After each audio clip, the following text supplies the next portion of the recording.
That's Nate's favorite part of the show. Bang. I don't. It's inexplicable. It is inexplicable why you like that so much, Pete. Welcome back, folks. More cause for laughing today because, boy, we've got a 3.25% rally out of the NASDAQ. We've got nice moves out of both the Dow Jones and the S&P. So we're in a little bit more of a happy mood, I guess, Pete. I mean, you can make money to the downside, but I think a lot of folks really sort of wring their hands when they see those kind of red screens across the board. And John, the good and the bad, I guess, of it all is that it could happen tomorrow in the exact opposite direction. That's the markets we are in right now. And last week was a great example of it. There were single days where we had incredible record-breaking type moves that were at least top 4 or 5 moves. Unbelievable. But that's the markets we're in, and it's something that I think we have to embrace, and you've got to trade through it. And by using discipline, which we preach all the time, I think you can navigate pretty well through it. But it does take a lot of discipline because the ups and downs are not up just 0.25% or 0.5%. We're talking 2 and 3% at a time, which is why the VIX trades where it does right now and the VXN. Yeah. And Pete, time for the 1 minute macro. 1 minute macro. We are climbing, by the way, Pete, that 10-year interest rate that we both track pretty closely is moving back up towards 4, but it's not crossing 4 yet. But it's definitely at the highs of the day now at 3.9 something. So that would be the thing that I'd say, keep your eye on that. I'd say keep your eye on that, John. And the other thing that has been explained to me time and time again over the last couple of weeks since Ian, because of where I'm broadcasting from, but my friend has done a great job of just showing me a lot of different things. And I'll tell you what, looking at that Dixie, looking at the dollar, and just looking at the inverse relationship that we've got, John, absolutely been completely correct. When that thing is dropping, the markets are skyrocketing, and obviously the other way around as well. So I would encourage people to look at that if they're looking in the macro. But if they're not looking in the macro, which you and I don't look at, let's get after it. Yep. Let's start it with Roblox, Pete, RBLX. These guys traded 30 million shares in the first hour. A full day is 20. So obviously a lot of people jumping back into this one, Pete. They reported September numbers that were well above estimates.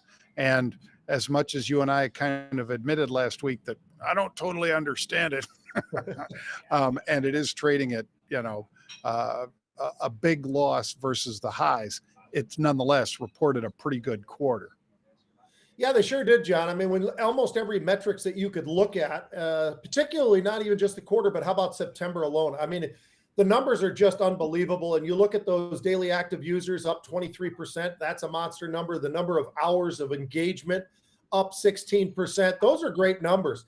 When you look at them also from a fundamental standpoint, John, I realize, we talk about you need to make money, and that is important, obviously. But when I look at the fundamentals, these guys are pretty solid when it comes to that. You look at a great free cash flow. The cash to debt, they're still positive by about $2 billion. So they are sitting in a good spot. Now they've just got to perform. And this is the beginning maybe of that. We'll obviously be tracking it, but a really nice start from this past quarter for sure. Yeah. And again, it was $142 stock, folks. So last week when we were talking about it, this thing was 35. Today it's pushing 43 right now. So a big turnaround for RBLX, and that's why it's putting up such nice numbers today. All right, Pete, how about LFG? Here's a player that BP is stepping in and buying another multi-billion-dollar energy company. And I'm sure no one will stand up and say they shouldn't, but they probably shouldn't, Pete. I mean, we know this is one of the hot areas, energy, and to let yet another big behemoth like British Petroleum or BP take them out, I don't know that that's good for competition. Maybe not, John, but the one thing that does stand out for me is we've watched all of the biggest players, and BP being one of them, but you got Chevron, you got Exxon, you got BP, you got Conoco, all these various names, and there are others as well. But it makes some sense on the renewable side. And that's really what they're doing here. They're looking at the nat gas, they're looking at bioenergy, and it's something that obviously over time, and if you just go back the last couple of years, we've seen that expanding bigger and bigger when it comes to some of these monster oil companies. They want to diversify to some degree because they see the future just like all the rest of us. The problem is that they're the good thing for them is they're looking out into the future by probably a decade, as opposed to what we are seeing here governmentally, where they're just looking at right now and shutting down this, shutting down that, and putting everybody into a bind. That's probably not the right direction to go. But the volumes you mentioned in Roblox, John, how about these guys?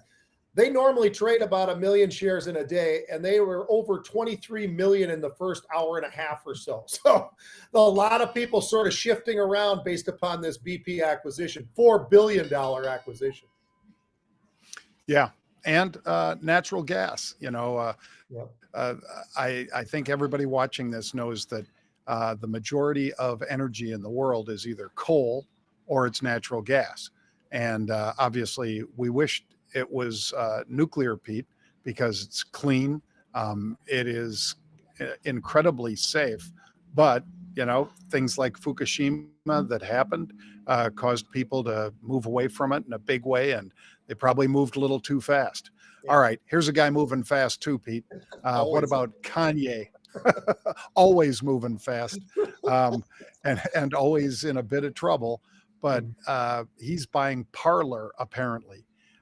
This is confirmed by Parler that at least they have an understanding that he's going to be buying social media company Parler because he's been kicked off of Twitter and Instagram for some of his, craziness. And now he says, well, maybe I need to own my own platform. It's the only way I can get my voice out. Yeah, he's looking there. for the free expression, John. And, this is a guy that's done a lot of different things in his life. And he's a fairly young guy still, quite frankly. But, I mean, it's amazing how active he has been in so many different areas and who he has worked with and where he puts himself politically. And clearly he's had a lot of comments that some are very, very controversial and people definitely push away, obviously Twitter being in that category along with Instagram. But this is a guy who's willing to put it out there, John. And also he's willing to say, you know what, I think people should be free to be able to say what they want to say. And he's looking at obviously Parler. It's not the biggest acquisition in the world, and this guy's got a lot of money. You and I both know that. So it's a matter of what he really wants right now and how he's sort of using his brand to be able to expand a little bit more. And I think with Kanye being the lead role, it really could be something. Parler could see suddenly their daily active users maybe pick up or whatever. So it's an interesting move, but I think it makes a lot of sense, John. Yeah. And, when you're picking it up for literally pennies on the dollar, Pete, now granted, they don't have the same number of claimed users that Twitter has, but they do have a platform that is out there and has been somewhat robust. They just need to get a lot more people on it of both sides, not just conservatives, but because you need some of that back and forth, not just all,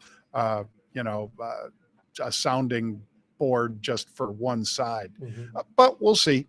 How about this one, Pete? Bank America. Bank America comes out, and that's one of the reasons the market is up so big today, because Moynihan said, you know what? People are still, the consumers that they deal with are still doing pretty well. And I'm not saying I question it. I'm just saying I don't know how much longer they can continue to do well with all the additional pressures they have, Pete, from credit card debt, from car payments going up and the like.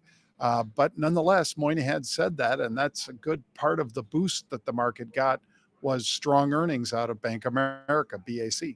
Well, I'm going to say it, John. I do question it because, everything I read and, just like you, we both try to consume as much as we possibly can to be as informed as we can. I can tell you this, credit debt has gone up like crazy. And I don't know how that this is not part of the storyline. That being said, they put up big numbers. They beat in every category you could want to. As a matter of fact, they looked really strong. JP Morgan looked really strong. It was only Morgan Stanley so far, I think, John, maybe I'm wrong, but that had something that was pretty questionable, and theirs were not as good as the rest. But, it's an interesting time right now for the financials. There's no doubt about it, but we do know trading volumes have been absolutely outrageously good. So from that perspective, we know that. We also know what rates are doing, and they've been going higher, and oftentimes the banks have a good way of manipulating around with that. So there's a lot of reasons why you could understand why the bank itself would have a good number now. I do wonder, John, 3 months from now, I basically want to lean a little bit on Mike Wilson from Morgan Stanley, because he was talking about it as well. He's like, hey, look, here's my perspective at this point in time. Things maybe aren't as bad as we think, but there's a lot going on underneath that might come out in the next quarter. And I am sort of in that ballpark, John, because everything that I see, the people who are going out with the experience and going out to do this and go that and pay more for that experience by flying places at much higher prices, it makes me think, John, there's a lot of credit card debt that's going to be a lot bigger 3 months from now than what we think it is right now. Yeah, don't disagree there, Pete. And, you've got Jamie Dimon on the other side, and he has come out recently and said, reiterated what he said about, hey, recession and tough times ahead, rather than Moynihan trying to sprinkle some of the pixie dust out there. All right. Well, let me throw one out there, Pete, for unusual activity, and they need some pixie dust. This is Rocket Mortgage, RKT. Somebody steps up, buys 14,000 of the 750 calls in RKT with the stock trading at 721. Let me break that down quick. So somebody bets the stock is going to make a move towards or through $7.50. That's the strike they bought, with the stock 30 cents under that level right now. So could it have a pop between now and Friday? Could it have a squeeze? Could it be participating in another meme event, Pete, because they did last time? All of those are questions. They're not answered, of course, but somebody put down 14,000 calls, and they bought them from 11 cents all the way up towards 30 cents, Pete. So that's a pretty big trade. I'm in the Rocket calls right now. John, I know you travel a lot. That's the great part, is you're willing to do it, and you do it, and you're all over the place. You're in an airport now, just so people know. It's because, let me tell you something, there's more memes walking around behind you than you can shake a stick at. There was a meme a second ago, and I was like, oh my goodness, I'd love to have that video. I need to put that up. Just so you guys know, that's what Pete's talking about out there. Yeah. Phenomenal. Absolutely phenomenal. It always makes it entertaining. John, I'm going to give you an energy play, because energy's not over. Energy continues to be a huge factor. We look at the price of crude every single day. Last Friday was around 85s, mid 85s. Today it's around 86, 86 and a half. There goes another meme. And Kotera Energy is the name that I'm going to give you. We're talking about the Marcellus. We're talking about the Permian. This is a company, oil and gas, out of Houston, but they obviously have that reach way out there. It's another one, John, where their numbers look absolutely outstanding right now. It started off the year at 21. It hit 36. It's now trading just below 29. We got a buyer today of 7,000 of the November 31 calls. So a couple of dollars out of the money, not too terribly far. Those are going for about 90 cents. They're actually using a very interesting trade that you and I love to see as well, John, because they're selling the downside put. I'm not going to say that that's what everybody should do, because you have to understand options in a much different way to understand what that really is going to mean. But it's another element that gets them a position. If the stock were to fall out of bed, they'd suddenly be owning the stock, and that's something that would be needed to know. But that also takes off some of the money that they're actually putting into the trade. All that being said, they're buying the November 31 calls. They're paying about 90 cents. John, they had record profits. They got some higher costs for sure. They raised the dividend. The dividend yields nearly 10% for this name, and they've got strong earnings growth. So there's a lot of things about this that make it very, very interesting. I think you might have jumped on some of this. I jumped on some of these calls as well today, John. I really like what we're seeing here in the energy space. Yep. Another meme, Pete. They never stop. There's got to be a bathroom behind you. That's what it is. Yeah, believe it or not, no, it's just just a hallway.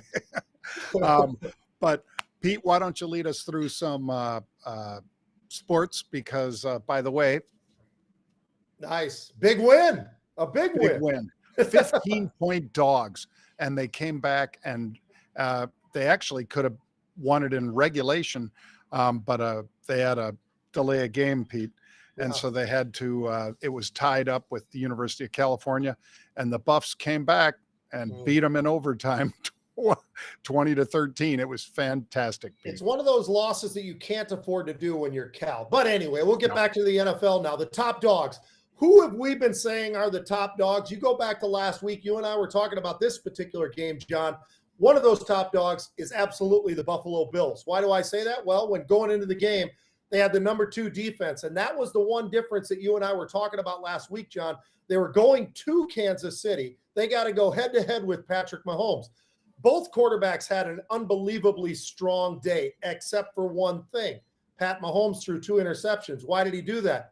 Because that Buffalo defense is the number 2 defense in football. Those guys are good, whether they're home or on the road, John. They are really outstanding, and they have one of the few teams that has really big linebackers. And why does that matter? Well, because Kansas City can't run the football. They definitely can't run the football against those guys, and that was part of the problem. They threw for a lot of yards, but they just couldn't get that running game going, and that's why Buffalo really, I think, had the upper hand. Singletary at running back, and then, of course, Josh Allen.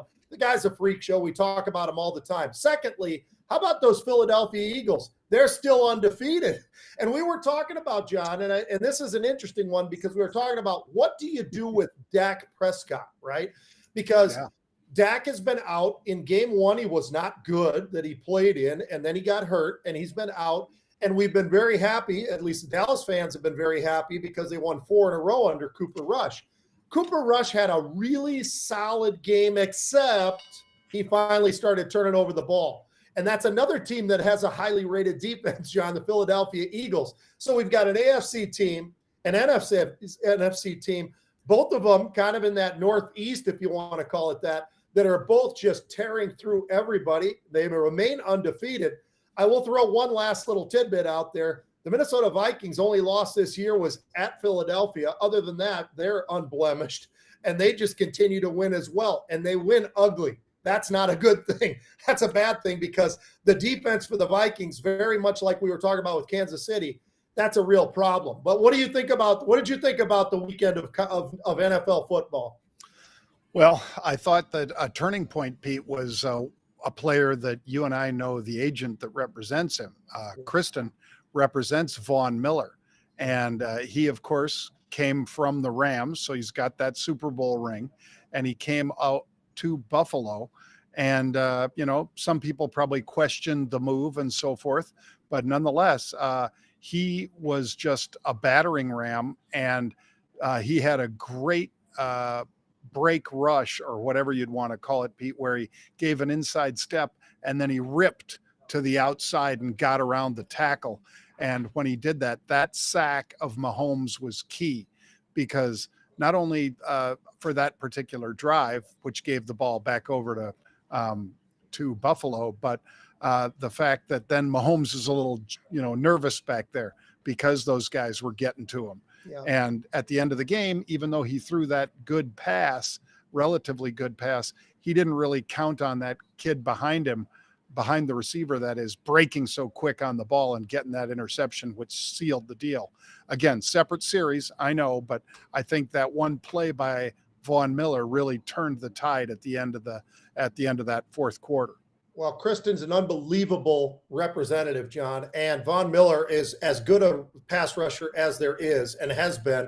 And absolutely, he's been blowing it up all year. The guy's been unbelievable in every game that I've caught, which is not every game they've played, but every game I've had an opportunity to see Buffalo play, that guy stands out in every single one of them. I mean, it's Josh, obviously Josh Allen, the quarterback is unbelievable. But then you've got this guy on the other side of the ball. So you're 100% right. We're going to go to college football now, John. How about the shakeup at the top for college football? And it's unbelievable what's been going on in college football, how things have changed and how quickly they've changed. But last week we were talking about, okay, you've got Tennessee and Alabama. You want to talk about a shootout and nobody playing any defense, just watch that game. But it might have been the best game I've watched in a really long time.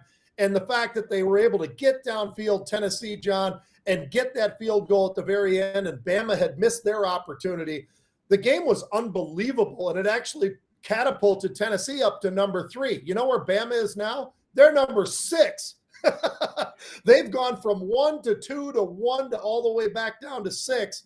And that's a little bit of a shakeup. And then you've got Michigan and Penn State. You and I talked about this one, and I know it's aggressive. It's probably not the politically correct thing to do, but I'm going to say it anyway. Posers. Penn State's a bunch of posers. They had a decent game in week 1 against Purdue. After that, they played all the little sisters of the poor and kind of made their way through. Well, Michigan ran for 420 yards on them, John. They had over 560 on the game. They damn near had 600 yards for our man Harbaugh. So I think we found out that they are posers. They can beat the teams that, you know, everybody says they're likely to beat. But when it comes up to competition, you know what? Ohio State, I don't know if they got to worry so much about Penn State. You got to show up, but I don't know how much you – and then there was TCU and Oklahoma State. We talked about defense being the difference. Well, it really wasn't defense because both teams scored every time they had the ball. But TCU, maybe because of their defense, came out on top. But it shook up everything in the top 10 this week, John. And the Pac-12's represented finally. You got UCLA and Oregon in the top 10, even though both of them have a loss each. It's great to see the Pac-12 throw in there because I think UCLA looks like a Big Ten team. They're big, they're strong, they're mean, they'll pound you into the ground. And it's a lot different than the UCLAs of the past in that little crummy powder blue that they wear. Yeah. Well, I don't really have a comeback for the powder blue, Pete, but they're going to be playing in the Big 12 or Big 14, whatever it is, next year when USC and UCLA come on over. And you're right, they look like they can handle it. But boy, they're going to leave the Pac-10, former Pac-8, Pac-10, Pac-12. They're going to make them look pretty ugly when those two strong teams leave. And it's just Oregon. I don't know who beats Oregon out there then. All right, more memes. The memes don't stop, folks. Man. If you want to hear a real rebel, tune in today for Gene Munster, because he'll be joining our team for a roundtable. It's free. Now, our customers do get it first, but then we do post those. And it's after the market closes. So it's not market moving information. But Gene Munster's had a lot of great calls through the years, and he will be doing that again. And if you'd like to, you know, we sure hope you tune in and grab that, because I think that'll be an interesting discussion. You want to hear what Gene Munster has to say, because when it comes to the tech names and a lot of those things, John, this guy is the guy. I mean, he's been around for a long time. He was a Piper guy, now in Loop Capital. He's done a lot of great things in his career. Gene is always must listen to. Whenever he's on, I turn up the volume. I swear to you, the guy, I think he's very, very thoughtful in how he breaks down markets and specific stocks, like you and I try to do as well. Not some big global crap, but the specific stocks. That's what he's so good at. That's why we bring him on, because he is a guy who understands Apple and all of the various names that you want to come up with. He'll take a lot of questions as well. It's going to be a good one. Folks, make sure you tune in again tomorrow. Pete and I will be on 1 p.m. Eastern time for the Rebel's Edge. Have a great day. We'll see you tomorrow.